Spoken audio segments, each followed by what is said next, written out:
Welcome to the Springfield Museum of Art's audio guide.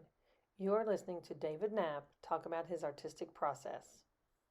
There's a number of steps involved in the process that I go through.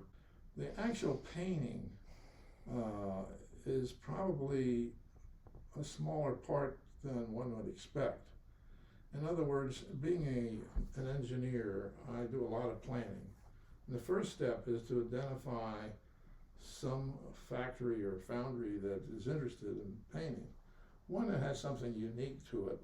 To get permission is sometimes very difficult, but I need to have photographs of what I'm looking at. And it's very important that I get in on the shop floor. And usually I'll be given a tour, and then I will start taking photographs of the daylight processes, like the making of molds and setting of cores. Most foundries, or a lot of them, only pour molten metal on the night shift.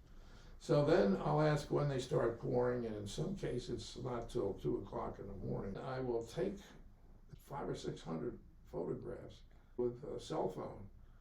So I take all these photographs and load all of the files into separate categories. In other words, one might be all the pouring, another one might be the molding, another one would be the structure of the building, and then there'd be one of people. And then I'll go through and look at the best photographs I took. And from that, I gather up these photographs, and I'll make copies of the ones I like the best. And then I'll throw them on a whiteboard and make a composition that illustrates the factory or foundry that I've been working in. And it's so important to be able to go through the foundry, because each one has its own heartbeat and its own tempo, its own characteristics.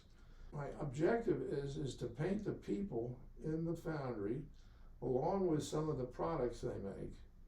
I have documented, if you will, on the art side, what someone else might be doing if they wrote a history book.